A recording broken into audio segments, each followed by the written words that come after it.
Thanks, guys, for taking a few minutes to chat together. Here with Lecrae and with Trip Lee. All right. Maybe you guys could start just by saying a little bit of your testimony, how the Lord brought you to Himself. You want to start off, Trip? Sure, yeah. I grew up in Dallas, and in Dallas, it's a very churchy place. So there are churches everywhere, and I remember the church I kind of grew up in. It was a mega church, thousands of members, and if you went down a couple blocks, there was another mega church with thousands of members. Went down another couple blocks, there was another mega church with thousands of members, and there were a lot in the area.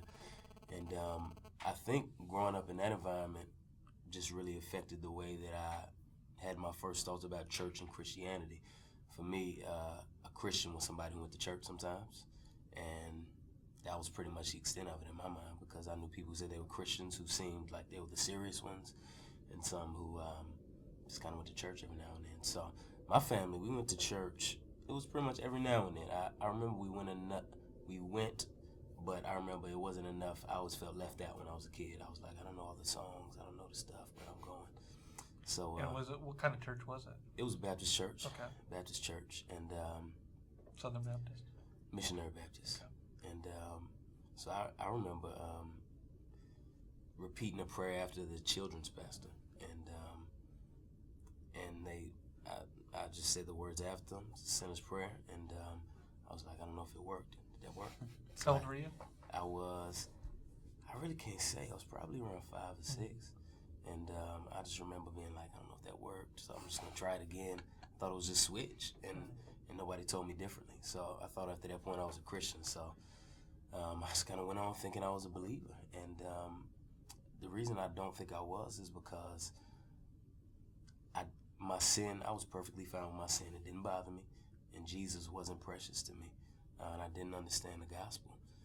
So I just went on thinking I was a Christian, and I was never a bad kid. I was a good dude. You know, I didn't get in trouble, for real. I was quiet. I was reserved. I just kind of went on. And then I started getting involved in the youth ministry, and really just for social reasons. And somebody said, come, it's fun. I went, there were some girls I thought was cute, so I was like, this could be all right. And over time, the gospel began to become clear to me. The gospel was preached, and just certain stuff started to fall into place. And I think now it's hard for me to pinpoint, because I thought I was a believer, and then there was this revival that happened that I went to, and the preacher called people. And how old are you at this point? At this point, I'm about 14. Okay. And the preacher called people to repentance.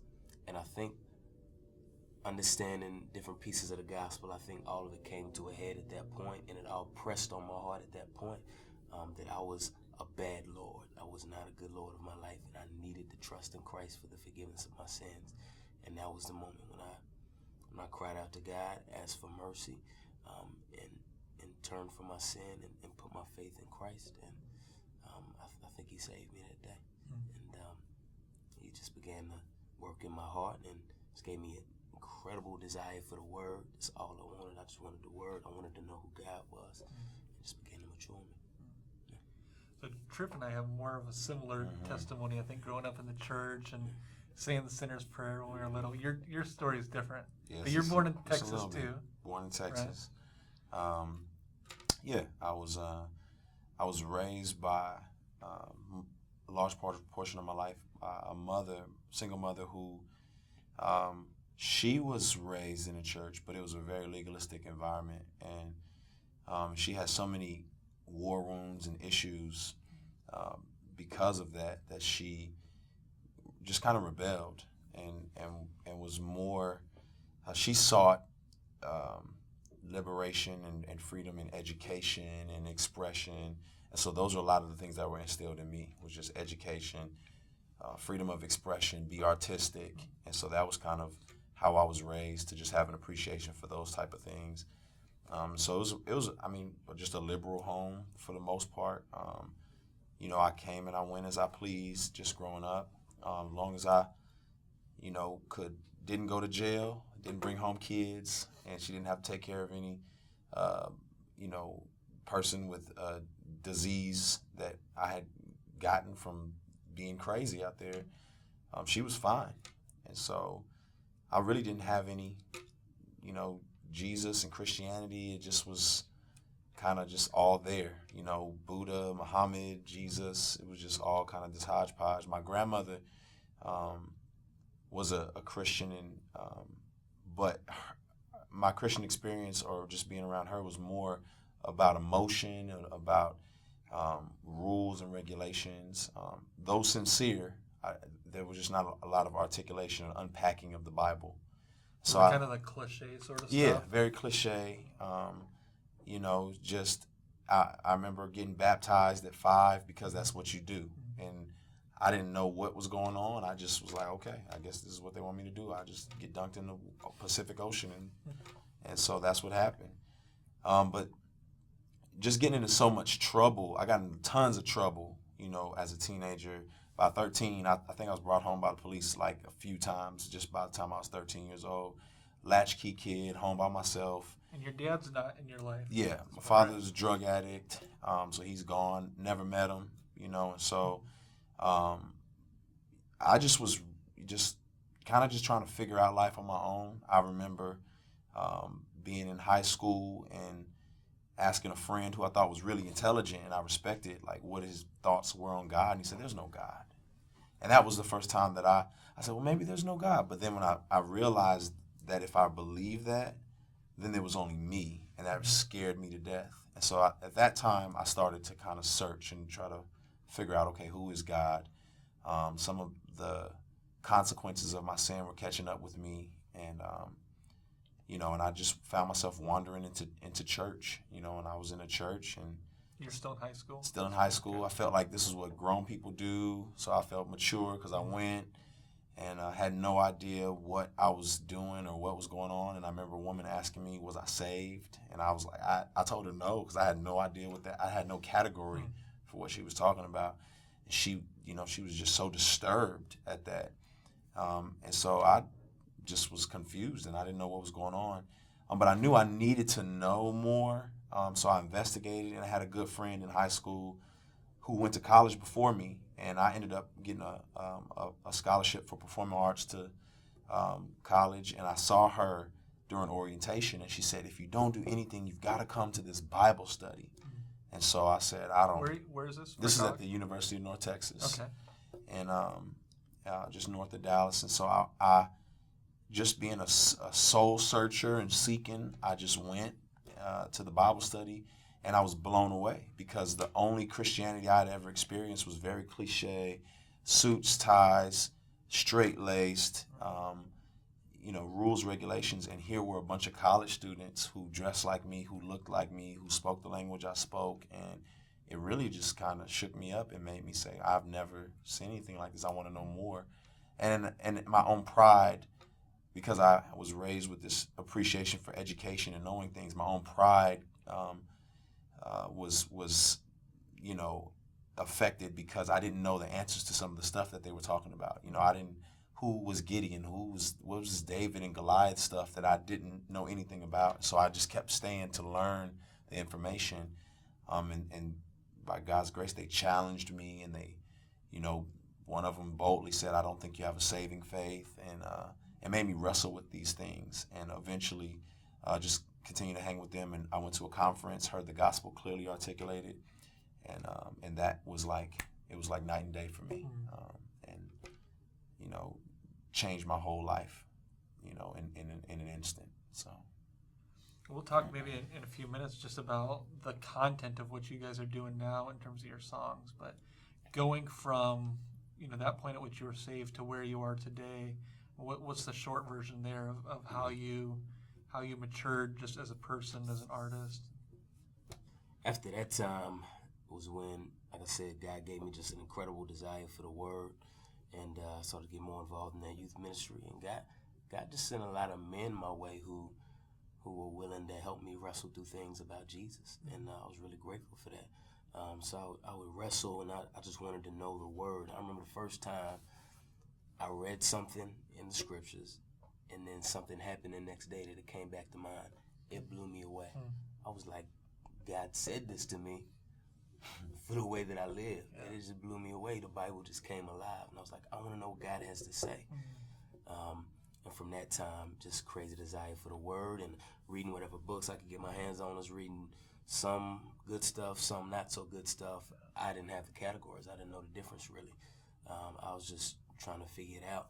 And so I had this crazy desire. I began to do music a little bit, and then I ran into these guys, Lecrae and the whole Reach Records Camp show, and Tadashi, and brother BJ, who was performing with them at this show.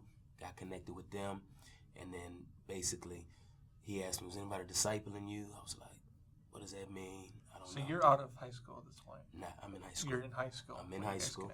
Okay. I'm in high school, and I connect with them, and he's like, "Yeah, let's start to get it." So I read the Bible a lot. I didn't understand how to read it well. These brothers helped me understand how to read it well. They helped me to understand what is he saying, how do we figure out what he's saying. They pointed me to good resources, and God just really used that because I was really zealous. I was running hard. I needed a little guidance there. It just hadn't really been given to me, and God really used that incredibly in my life to really just grow me. So I was really grateful for it. I remember he gave me this sermon series from Tommy Nelson in Denton Bible on bibliology, and it literally changed my life when I heard it. I was like, I've never heard preaching like this. I didn't know this was even possible. And I just like ate it up, listened to it in a day. I would ask him questions about stuff. He was like, "Read this book." I was like, read it real quick. I was just hungry. I just wanted to know who Jesus was. And so He's hungrier now. Ferocious reader. Right. So God really used them mightily in that time. So Were you doing music before you became a Christian? I Or was it was. kind of all mixed together? I mean, I was, but it was like rapping with my friends at school. Okay. So nothing big. And that just kind of transformation happened when I trusted Christ. Before I was just kind of rapping about me and whatever.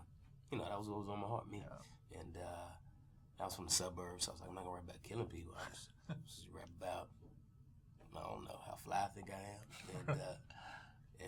And then and then I meet Jesus, and I'm humbled. I'm like, something bigger than me is happening right now, and I wanna rap about Jesus. I wanna encourage people. So I was kind of rapping in my youth group, encouraging my peers, and I was content with that. We recorded this mixtape in my room and selling it for $5, and I just wanted to encourage people. Yeah. So yeah. Were you doing music in high school? Yeah, I was similar. I had a lot of ambition to do something with it, so I was trying to make leeway and walk into radio stations and trying to do something, but I had so just much for context, how going on. old are you guys now? 30. 30? I'm 22. Okay. Yeah. So I definitely was looking to.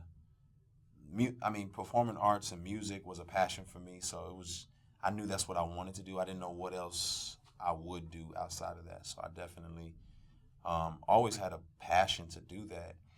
And I always wanted to communicate from an authentic place. So I appreciated people just articulating reality.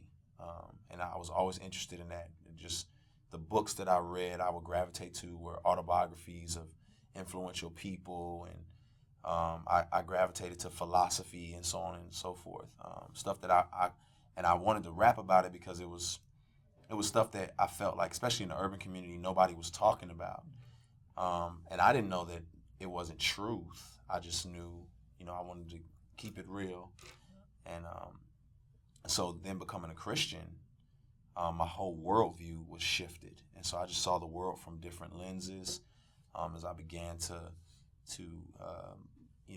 get exposed to incredible teaching. Again, just similar to Trip, I was exposed to stuff that wasn't good and stuff that was good. And then just kind of comparing them, I was like, these things aren't lining up. And as I hear this, it's lining up with the scriptures more than this just feels good and sounds good. And so just being a critical thinker in that way, I just started to seek out more. And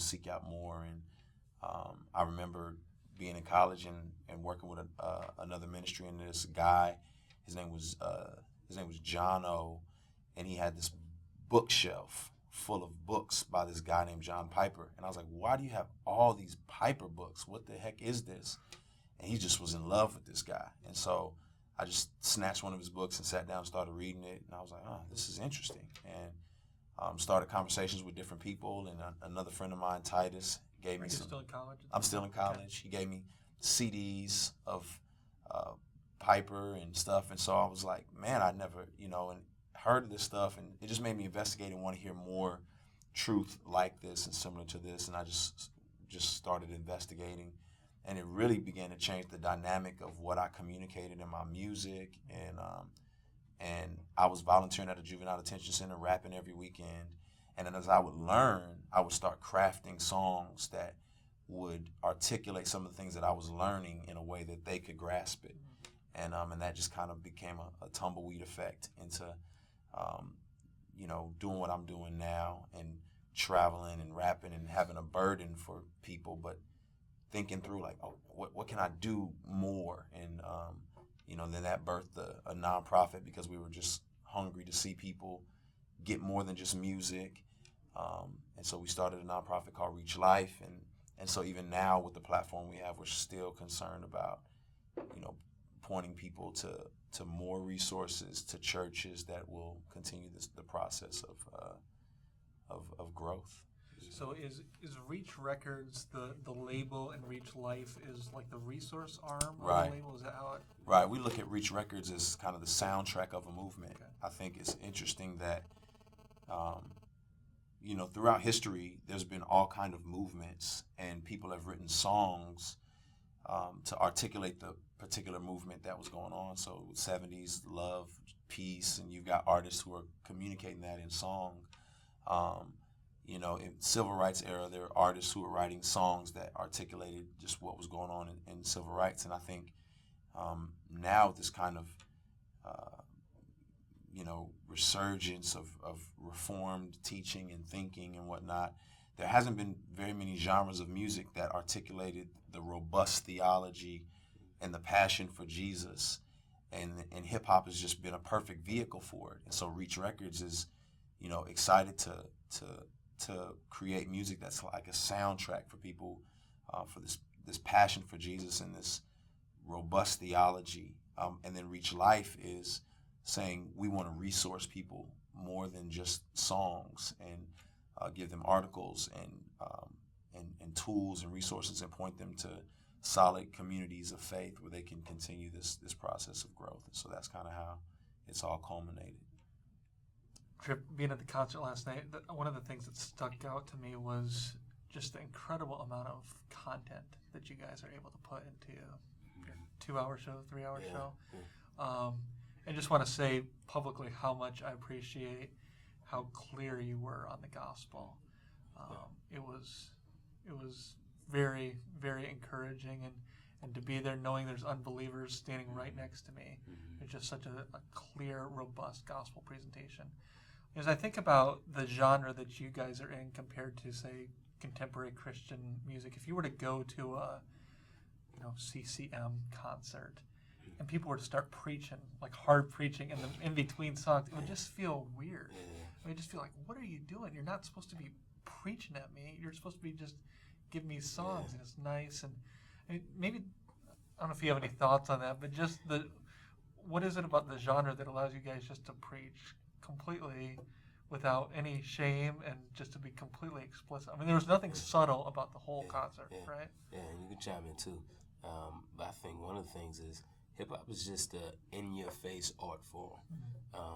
So even when you look at mainstream hip-hop and mainstream other genres, that's why people automatically jump to hip-hop as the most sinful art form in the world.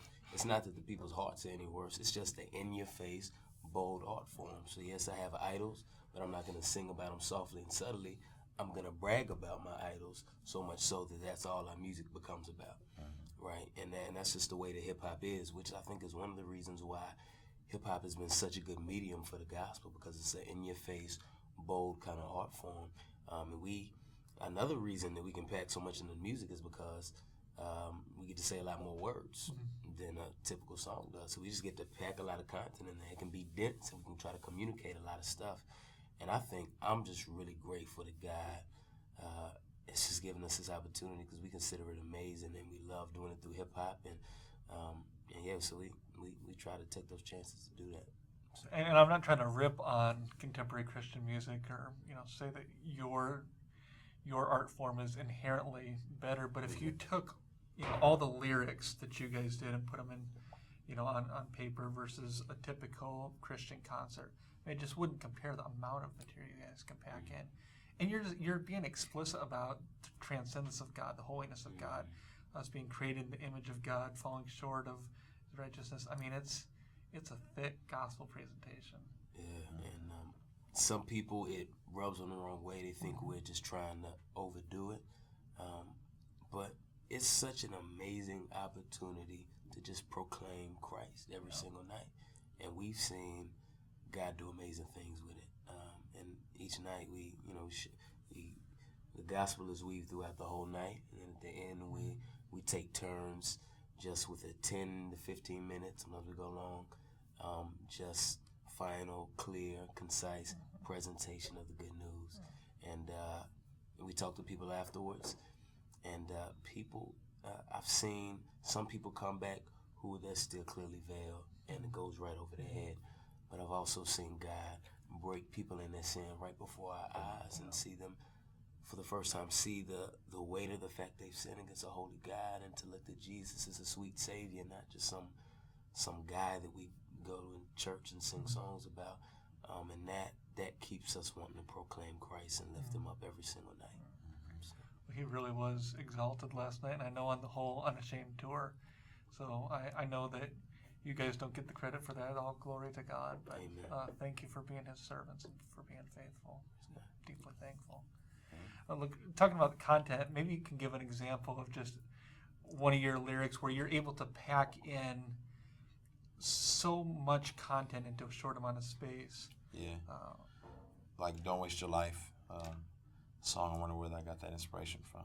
I don't know. But Don't Waste Your Life is an example where even I get the opportunity to pack in more because it's acceptable in hip hop to rhyme at a double timed speed.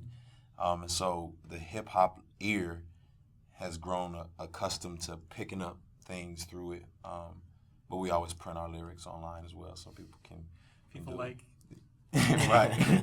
So people can hear it. But like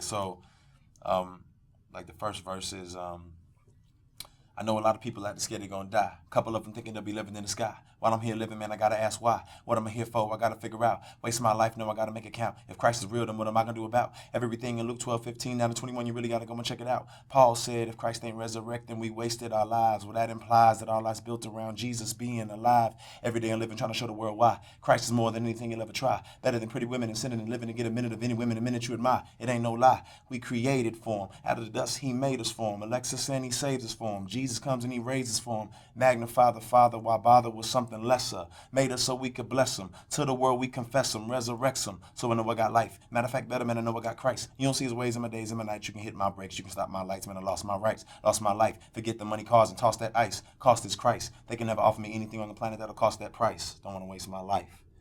So there's a lot in there. Yeah. But and now you want me to do it? Yeah, your turn. But just, you're able to articulate a lot, and the hip-hop listener appreciates the art form of how you did it, but then they also get this, a lot of truth jam-packed in there, so to slow it down a piece of it, I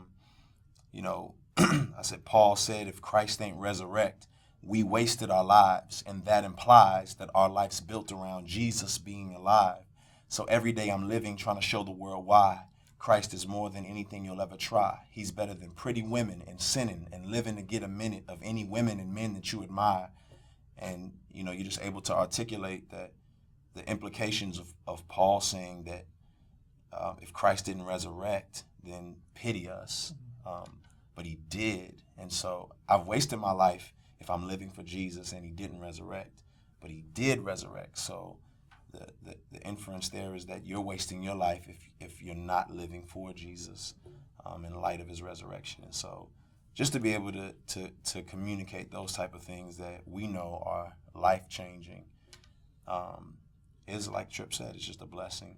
and an honor to be able to do it, and for people to it resonates with people. Some people are like, "What the heck just happened?" But other people are like, "I've never heard that in this context before," and they appreciate it. So, And as somebody who's kind of ignorant about just Christian rap in general, I don't know if you even like that phrase, Christian rap. When did it really start? The acknowledgement of it was probably in the 80s, early 80s. I think it's Michael Wiley's Bible Rap is one of the songs a lot of people refer to, where, you know, hip-hop being it's a culture, rap being a way of articulating what's going on in the culture. And so hip-hop is just a group of disenfranchised young people in the 70s who, you know, their parents lost their jobs. And so the parents started working at McDonald's and so on and so forth. So the teenagers were forced to just roam the streets, and they started graffitiing stuff, and they started just kind of creating this culture.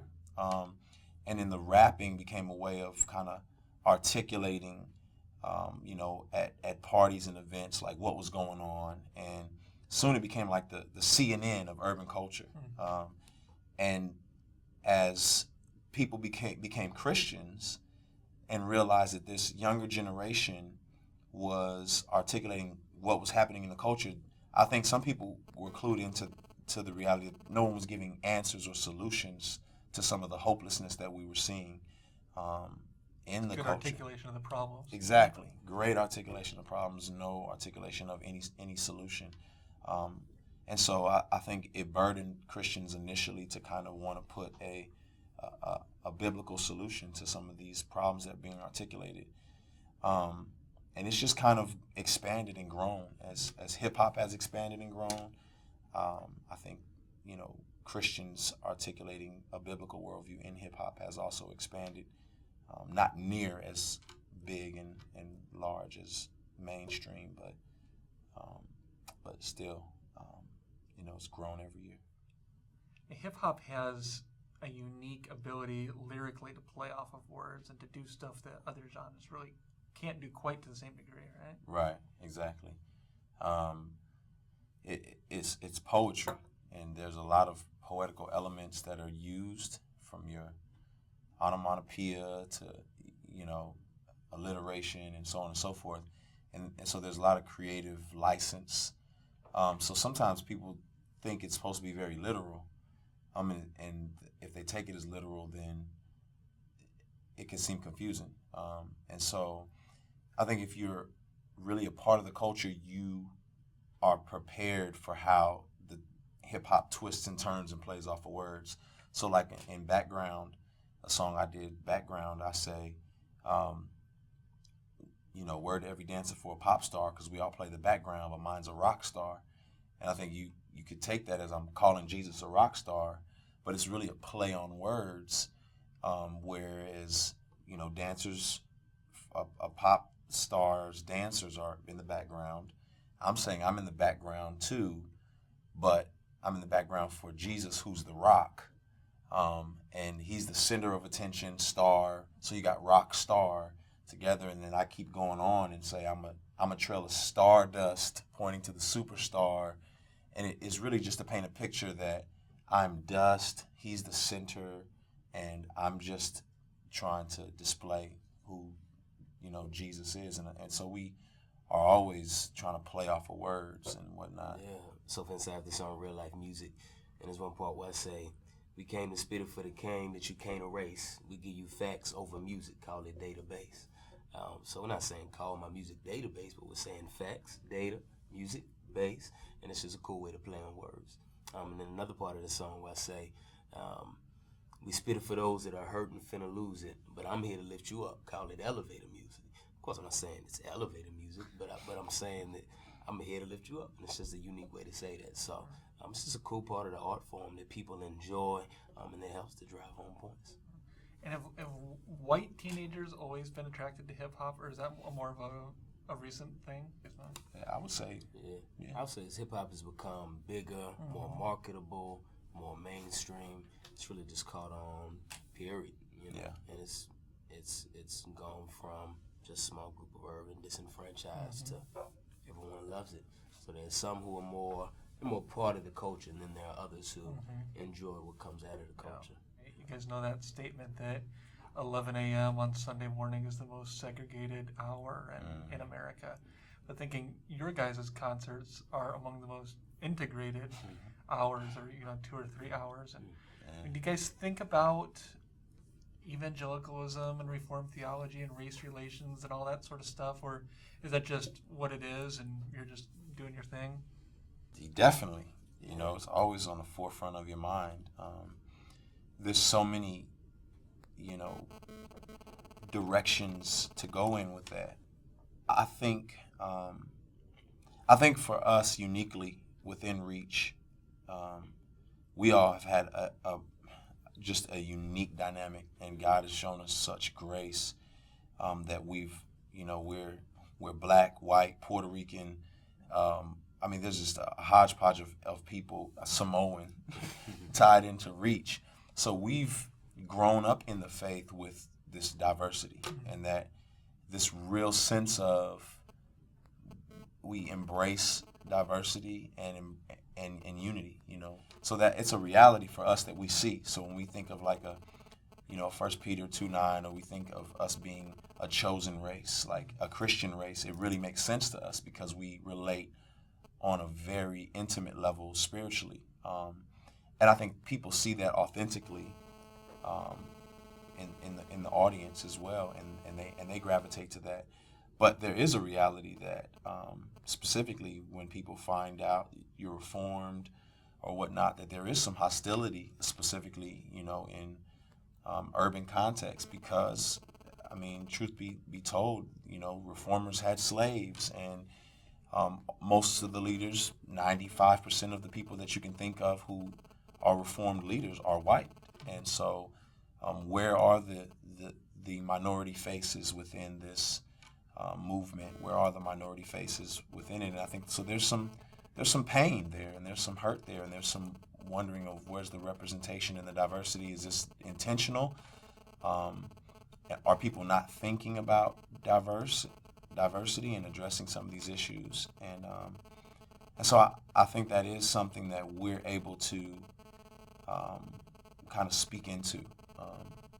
And even if we don't address it directly as often as we could and should, I think they're seeing a picture of it, within our dynamic, and it makes sense, and it encourages people when they see it. So, and I would say one of the things that we've been really encouraged by is seeing people who don't identify with hip hop culture really, and then they'll find out about it somehow, and they're just people flock to it because of the truth that's in it. We've seen people who, that's one of the reasons I think why the crowd is so widespread. A lot of people who never listened to any hip hop before they started to get into some Christian hip hop, and they said, I'm not a huge hip hop fan, but I love what these guys are saying, and I love the way it ignites his passion for Jesus in me and pushes me to the scriptures, and that's really encouraging for us. And I think it does say something about the way that truth unites us. And that it was a concert.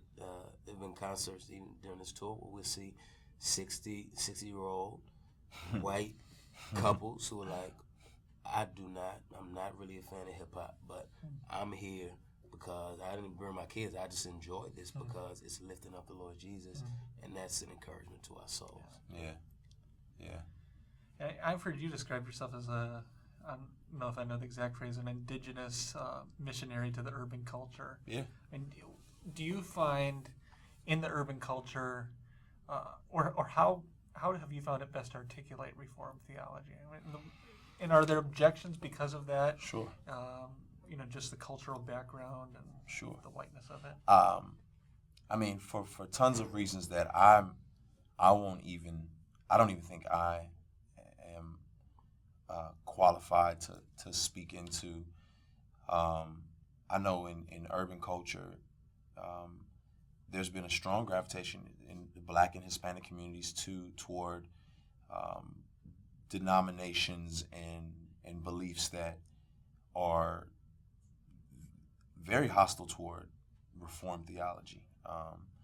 and in there and why and how that happens, is some historical stuff that I'm not even qualified to speak on, but I know that that's a reality.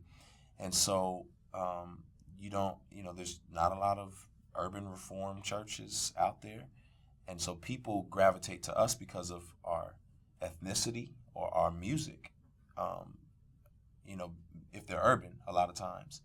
And then they get a hold of the robust theology, and then that really rocks them, and they're like, man, I've never heard this stuff before.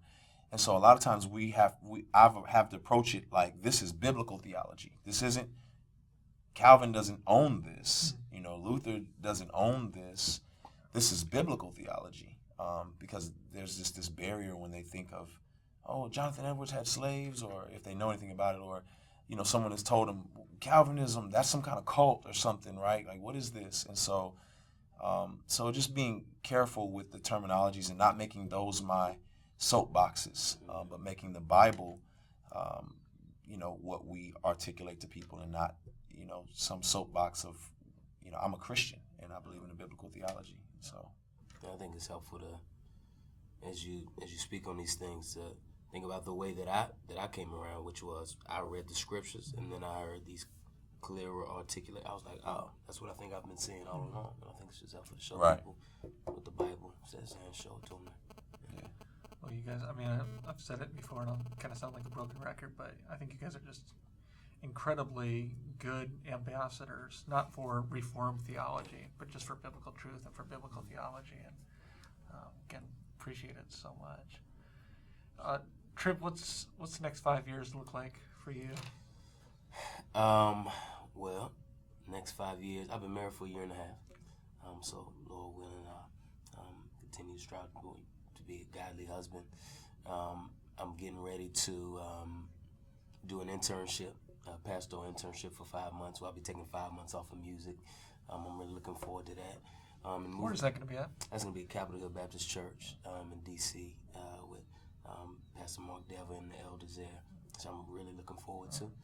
And so I'll be moving there, and then for 5 months, and then after that, I want to finish my degree in biblical studies, which I'm completing now, and then I want to go on to seminary, and Lord willing, get an MDiv, and really just continue to serve in the ways that the Lord has given me grace to, continue to make albums, and then prayerfully begin writing, and then just continue to sit and learn and be trained, because my desire is to pastor.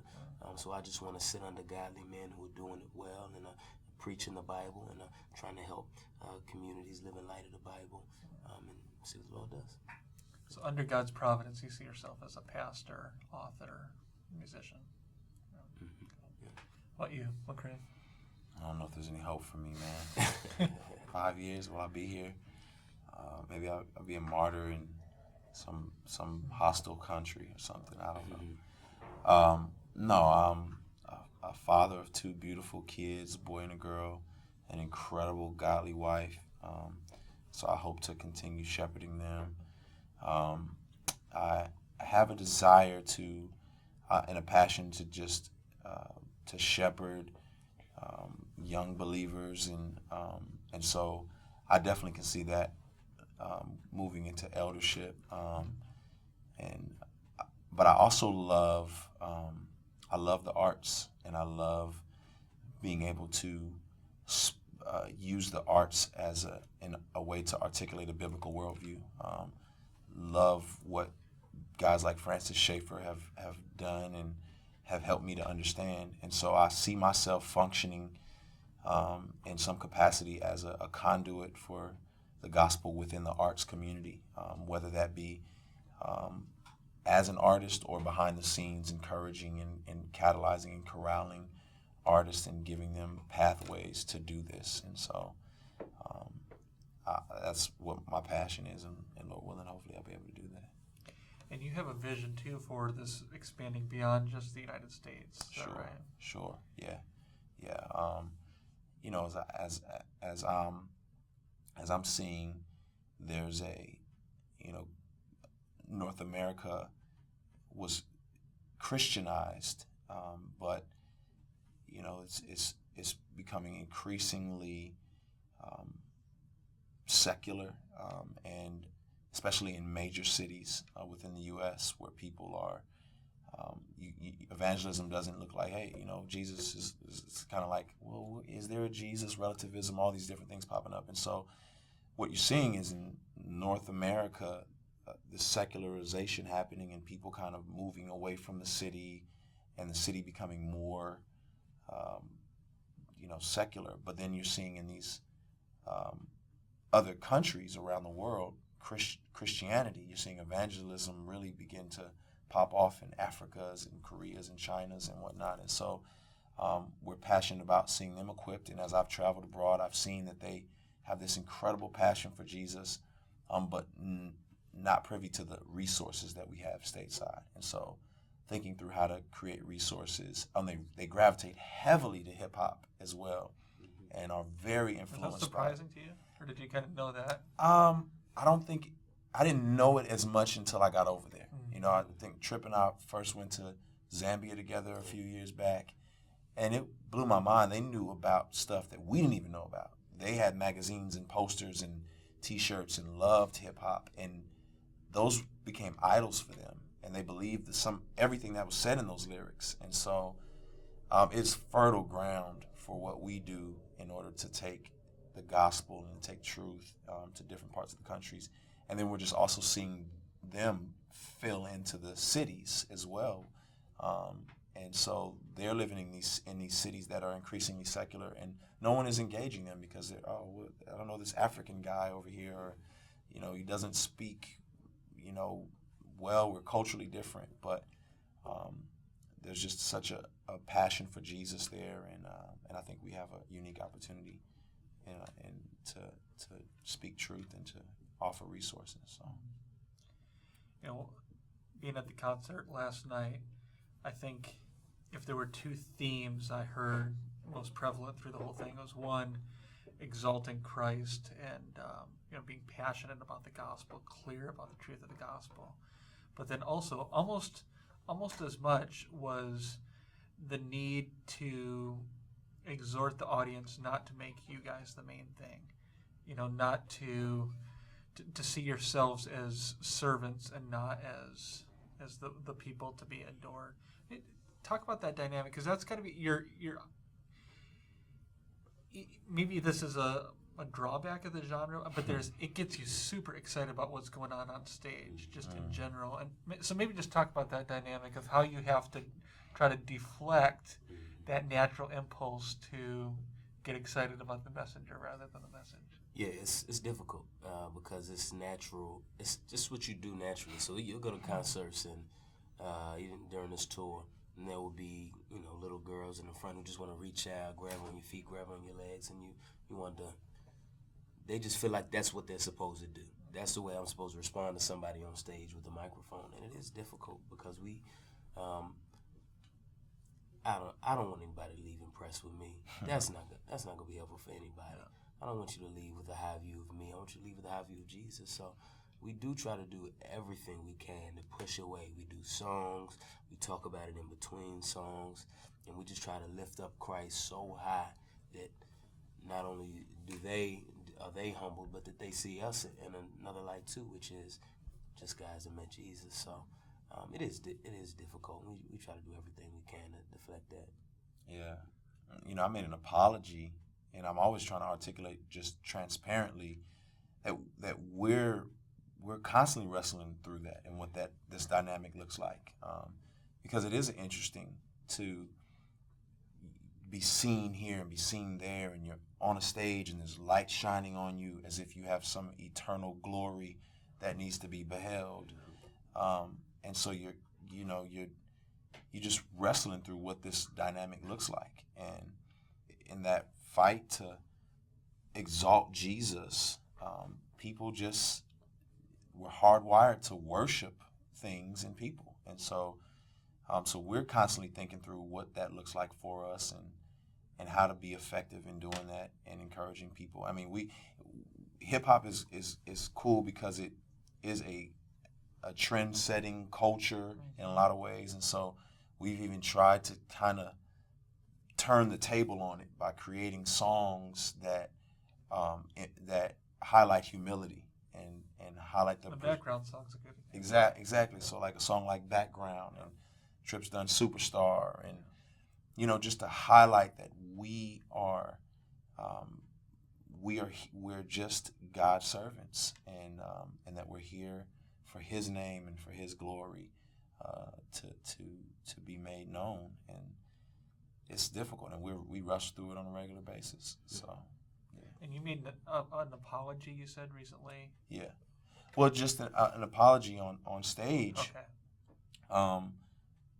For anything that we may have done or do, to highlight ourselves unknowingly, because that's not our goal. Yeah. And so, just saying, you know what, family, we don't have it all figured out, and we're wrestling through this, and we labor to find ways to do things so much differently. And that's why we intentionally call this the movement, and because we wanted to articulate that it's not about us on the stage, because a lot of people think you're the ones who are really doing it, and we're trying to allow them to see that the Spirit indwells us all, and that we're all different pieces of different body parts that are accomplishing the work of the Lord. And so just strategically thinking through those things all the time.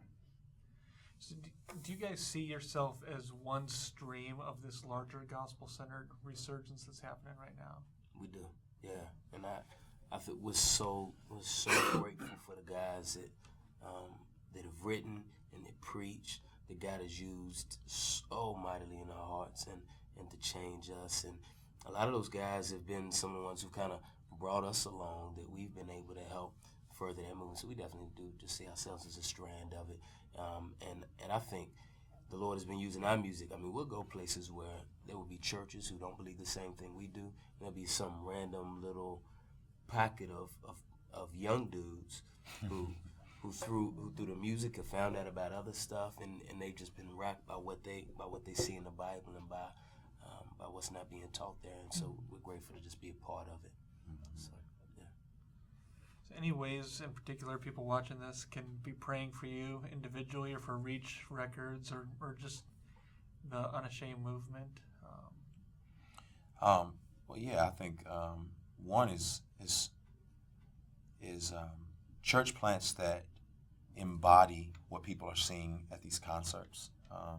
Incredible passion for Jesus, robust biblical theology, cultural, ethnic diversity is what we see at these events. But then people are like, where do I go now? Where are these communities of faith that I can be involved in, or I can receive this? And I think sometimes it creates a lot of discontentment. People leave these concerts and they're like, where can I, and so we're praying for that, and how we can get involved in that, and that's definitely something on our heart, and that God would continue to give us wisdom in how to use this platform, because it's new, and it's a new dynamic, and we just don't want to be unwise with what's going on. Anything you'd add to that? Yeah, I was going to say that God would give us grace to steward this platform well. Yeah, and that Christ would be exalted. Yeah. Thank you guys for what you're doing. God's given you both incredible gifts, and I know you're not the only two on Reach Records. There's a lot of other guys not sitting around this table, but just pray that God would keep you faithful and keep giving you grace, because it is making a difference. And just on behalf of all the people who don't get to tell you thanks face to face, thank you guys. Thank you. It's been a pleasure. Thank you for what you do as well.